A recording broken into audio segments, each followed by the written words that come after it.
വാർത്തകൾ ഇനി ആലുവ ലൈവ്.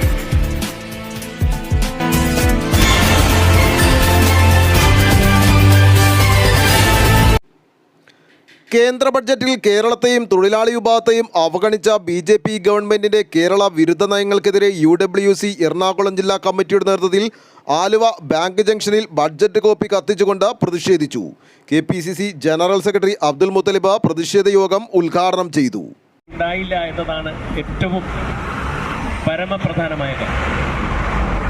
മോദി സർക്കാർ കഴിഞ്ഞ കാലങ്ങളിലൊക്കെ കോർപ്പറേറ്റുകളെ പ്രീണിപ്പിക്കുന്നതിനും അതുപോലെ തന്നെ മുതലാളിമാരെ പ്രീണിപ്പിക്കുന്നതിനു വേണ്ടിയുള്ള പരിശ്രമങ്ങളും ശ്രമങ്ങളും അതുപോലെയുള്ള പദ്ധതികളും ഒക്കെയാണ് നടത്തിക്കൊണ്ടു പോകുന്നത്.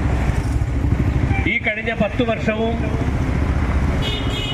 കോൺഗ്രസിന്റെ പ്രിയപ്പെട്ട നേതാവ്, ഇന്നത്തെ പ്രതിപക്ഷ നേതാവ് ശ്രീ രാഹുൽ ഗാന്ധി അദാനിയെയും അംബാനിയെയും ഇന്ത്യയിലെ വൻകിട കോർപ്പറേറ്റുകളെയും ജില്ലാ പ്രസിഡന്റ് PV എൽദോസ് അധ്യക്ഷത വഹിച്ചു. Aluva municipal chairman MO John മുഖ്യ പ്രഭാഷണം നടത്തി. UDF നിയോജക മണ്ഡലം chairman Latheef Poozhthura, Congress block president PA Mujeeb, KS Muhammad Shafeeq, PH Aslam, MK Najeeb, Rajesh Puthanangadi, Siraj Chenakkara, KK Ajith Kumar, Benny Mathew, Lizzy Sebastian, Babu Kollamparambil, KH Shaji, MO ജെറാൾഡ, Johnny Christopher, Sathar Meppurath, Hameed Edappuram, Kurian George, Sajan Puriyar തുടങ്ങിയവർ സംസാരിച്ചു. ആലുവ ലൈവ് ന്യൂസിനു വേണ്ടി സിദ്ദീഖ് കാരക്കാടിനൊപ്പം സനൂപ് കളമശ്ശേരി.